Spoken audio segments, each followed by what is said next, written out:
Welcome to Choices with Jeanette. I'm Jeanette Harris, and thank you all so much for watching Choices with Jeanette. I'm here with Ben Hall, and you are getting ready to be the next mayor of Houston. I thought so. Well, Jeanette, first of all, thank you so much for being here to interview me. It really means a lot.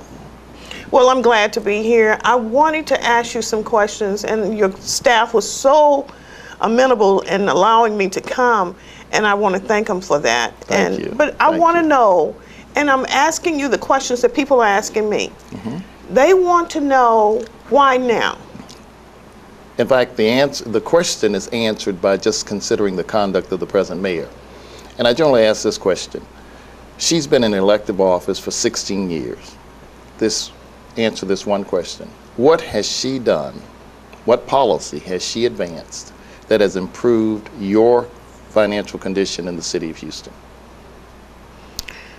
Well, you want me to do 1, 2, 3, 4, 5, 6, 7, 8, 9, 10? No, in fact, I think the answer generally is there is no financial policy that she has ever advanced that has improved the majority's financial position. And then number two, she clearly has not prepared the city for the financial future. Okay. And so I'm stepping forward to give the voters a choice. This is not about me and it's not about her. It's about the future of Houston. And so this election cycle, the voters will say, who has a policy, who has a position that will stabilize this city going into the future? And that's why now. We can't delay it any further. Mm. So you say we can't delay it any further? Cannot. Tell me why. We have $3 billion of unfunded liability in the pension fund. We have an $81 million deficit next year. We have 65% of this city that's unsustainable. We have children that are not getting the best education.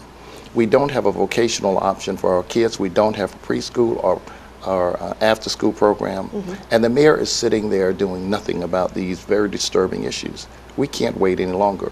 We're losing a generation every year that we don't attend to educational needs of our kids. We're at the #1 spot in terms of burglaries in the United States. What more do we have to do in order to get the attention of the public that we have to have a change here in this city? And so I'm stepping forward to give the voters a choice. So when you talk about the burglar rates in Houston, can you quote some numbers on that? Sure, we're #1.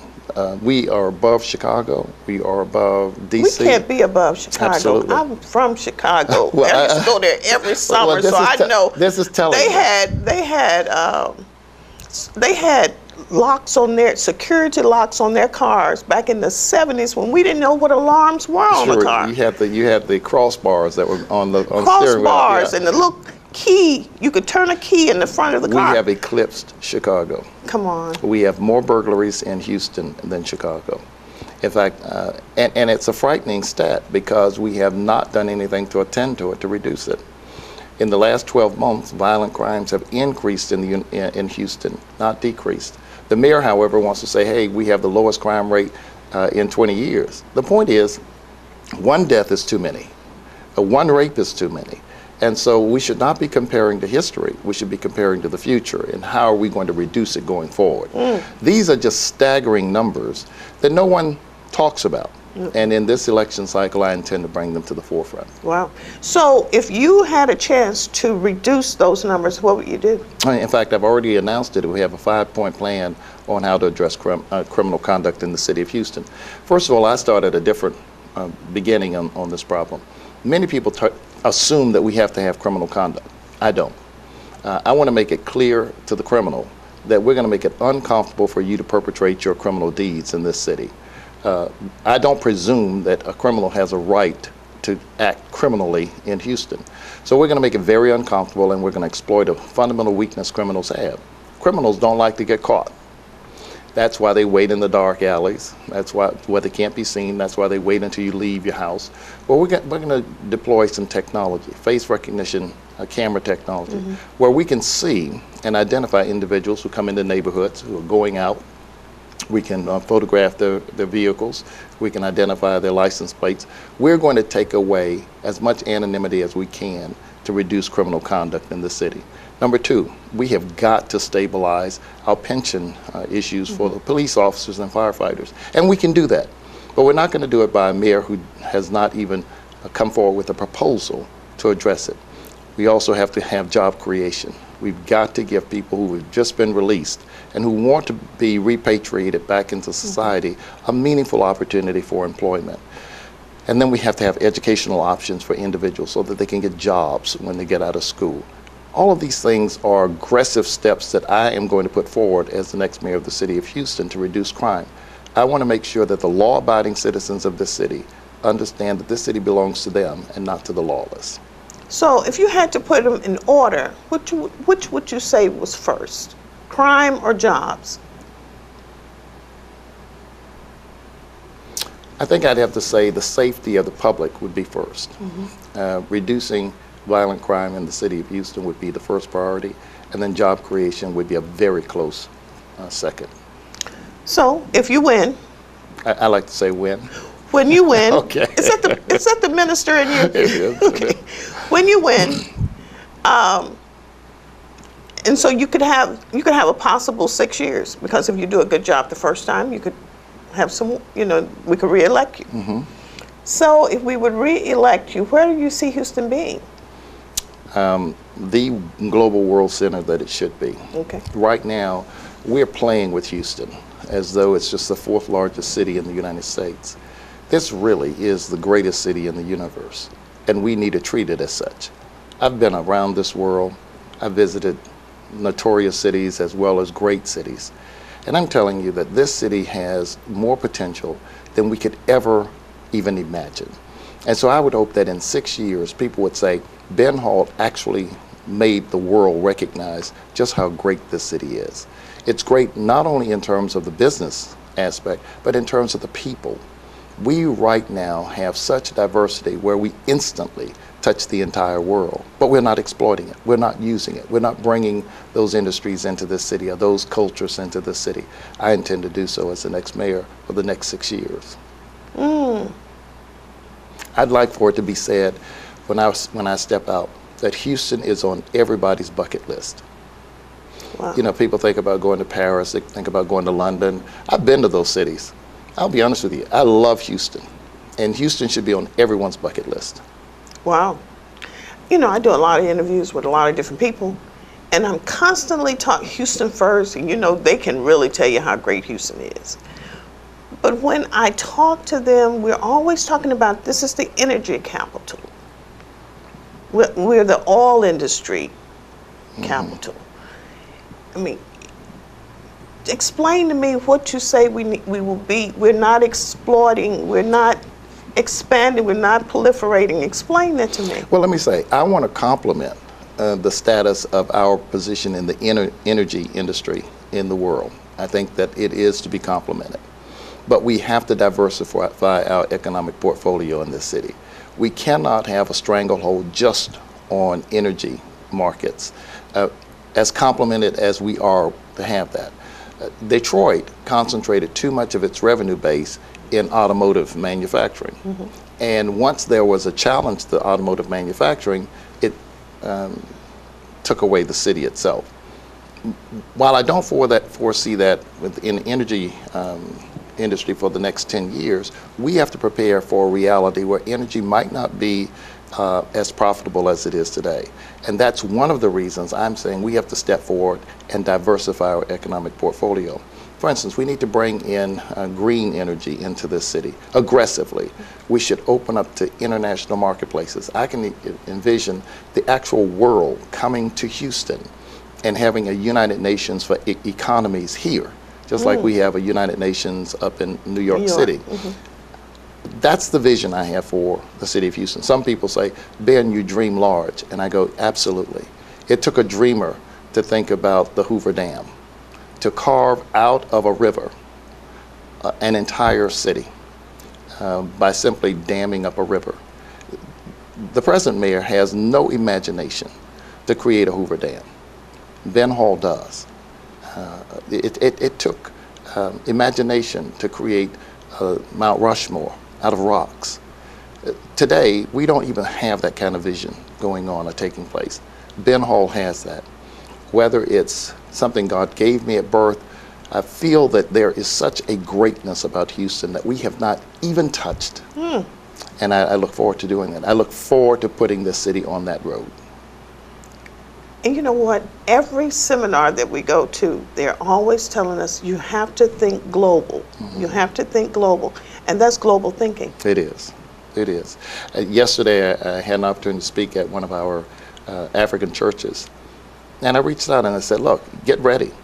Houston is going to be, when you wake up in the morning, you're going to say, I got to go to Houston, Texas. Wow. I want to do business in Houston, Texas. Why shouldn't that be our destiny? We have all the resources, all the personnel, all the talent of any metropolitan area in the United States. And so I don't see this as the fourth largest city in the United States. I see it as the world capital. Wow. Okay. Okay. I didn't read that about you before I came Really? here. I didn't know that that was the way you were thinking. That's the way I think. In fact, I was attracted to Houston back in 1983 when I first visited here because of how clean it was downtown. And I'm a little disturbed, Jeanette, with our road condition.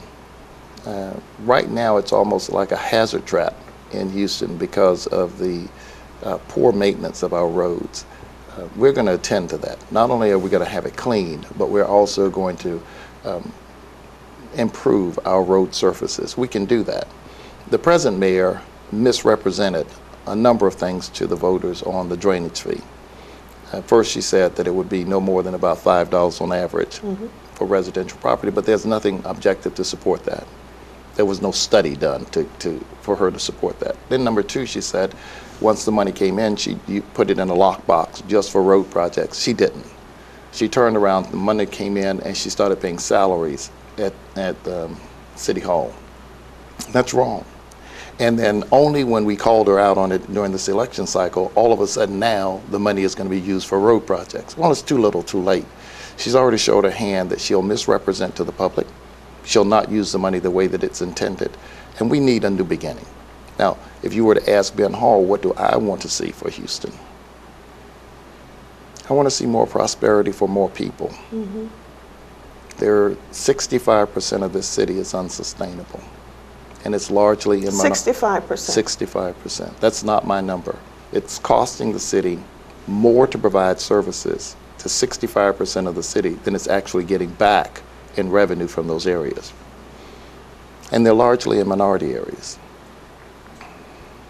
That's unacceptable for a global city.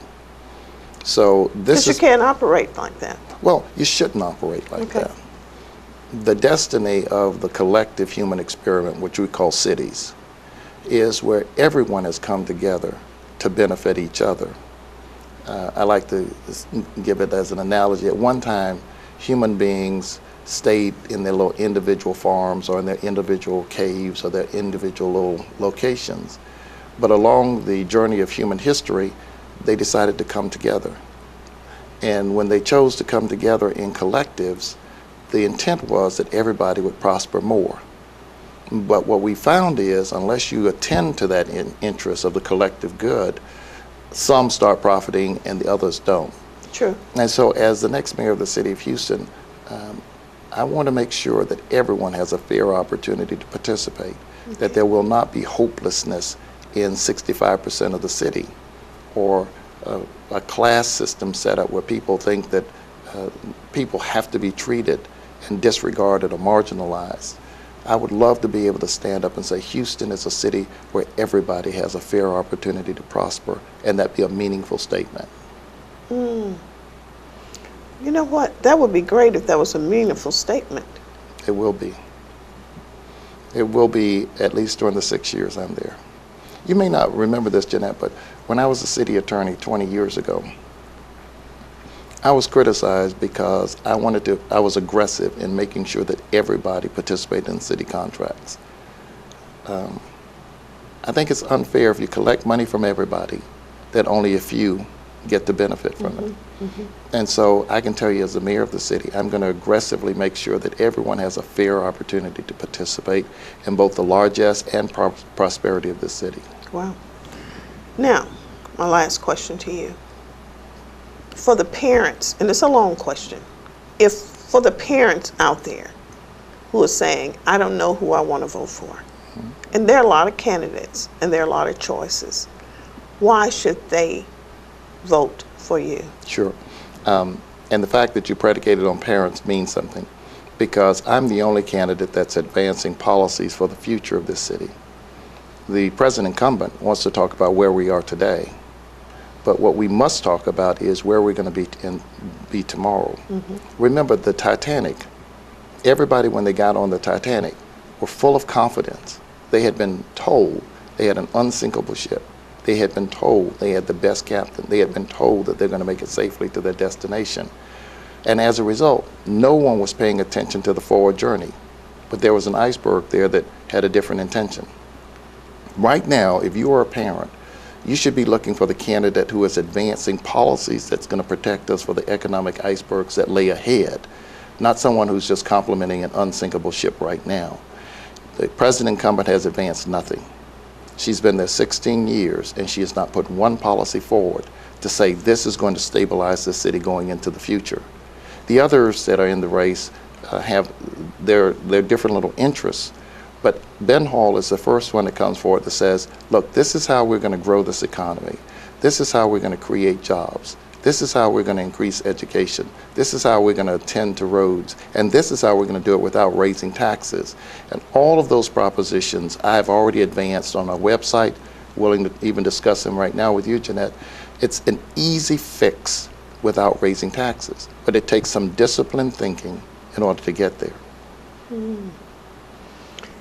As a small business owner, we are really concerned about Houston. And I see so many hotels in different places that are renovating their buildings and trying to, Houston is taking on a whole new look.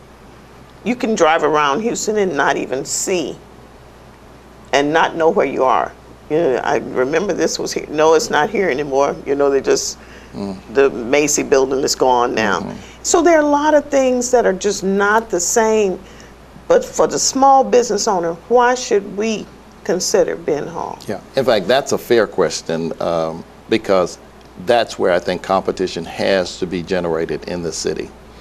For too long, the city has just ignored small businesses and treated you as kind of a subclass of the working public. That's wrong. I think that we have to have a policy that recognizes small businesses growing into major primes, not always staying in the subcontractor position. Oh, you want to take us out of the sub? Absolutely. And take us to the prime level? Absolutely. And that's going to happen. In fact, the other day, the president incumbent, Ms. Parker, and I were giving presentations to the Houston Black Real Estate Association. And I asked the question, how many of you have been called to handle the Astrodome project? No hand. How many of you have ever been called by the city to be a prime on $1 million contract? No hands. Then this question, how many of you have been subcontractors on project? Everybody raised their hand, right? Because the assumption is that if you're a small business or you're a minority-owned business, the only position for you is that of a subcontractor. Well, then the mayor comes in and she responds to my criticism because I was being critical of her. She says, well, how many of you are certified? That is telling, because you only get certified to be a sub as a minority component. In other words, the MWBE component. Primes don't ever have to be certified. So that lets you know what her mindset is. Her mindset is that if you're a small business, you always have to be in a sub position. We can downsize some of the contracts, actually issue them as prime contracts.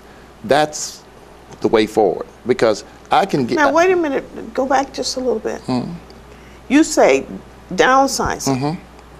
Because some small businesses can't get insurance or can't get bonding authority, and so as a result, we inside the city can purposefully keep you out. We can upsize the contract, make it a $50 million contract. We know you can't get bonding authority, you can't get insurance authority, you can never be a prime. That was what I was criticizing 20 years ago, that we needed to parcel out some contracts, reduce the size of them so individual companies, smaller companies, could be a prime on them. That's an easy fix. But it takes the mayor or leader who steps forward and says, how big does this contract have to be that large? And can we make it smaller?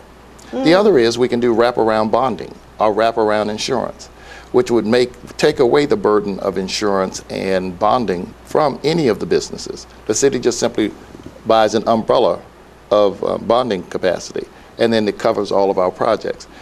I want to study that, and if it's economically feasible for the city, that will remove that hurdle as well from small businesses. I'm going to be very aggressive, not because of just gender and racial diversity. I'm doing it because I believe aggressive competition will yield a smaller amount for the taxpayer to pay. If I have a smaller company with less overhead competing with a bigger company and they can do the same work, just imagine the benefit to the taxpayer. We get the less charge for the same services and the taxpayers benefit. So I'm aggressive on this issue. You're aggressive, period. I am. I'm a trial lawyer. I'm fairly aggressive. Say I'm a trial lawyer. I'm a trial lawyer. Wow. What I do, Jeanette, when I say that is, we simply think to get to a conclusion. And in the debate, hopefully we can perfect our position. I'm more than willing to be corrected, but I'm not willing to just go along and not do something better in this time that God gives me on this planet. He gives us just a limited moment. And just as the candle burns, it's fruitless in the broad daylight to burn your candle. But in the darkest of night, then you see the real worth of the candle. And so I'm telling you, as for this little wick that's burning inside of me, I pray that in this short span of time, we can lend a voice to improve the plight of many in this city. Wow. Well, I hope you can do something about that. I really do. Please research that. If you need our help to research on the small business, because you know that's truth. Because a lot of times we don't have the money for that insurance. You don't. You don't have it. Right. You don't have the money for the bonding. Have you ever thought about going into bonding? No. Well. But if I had been your friend, I would be thinking aggressively like that. I'd be saying, I'm going into bonding. I'll just go into bonding. I'll fix everything for everybody. You're going to be my friend. I want you to be my friend. But let me say, we are going to, in order for this to be a world city, we've got to open up all the vistas for everybody. And I commit to you that I will not sleep long without working on this issue. Okay. I appreciate that. Because I know this is dear to me. You didn't know you touched that point. You touched something really to me that means a lot to me, because I know that the primes don't have to be certified. That's right. I'm not going to use gimmicks like the mayor uses this Houston First. That's a gimmick. When you still look at the contracting, you're talking about a very little amount of city dollars going just to Houston businesses. And so, there are a lot of little gimmicks that I see that are taking place at City Hall. I'm not going to play games.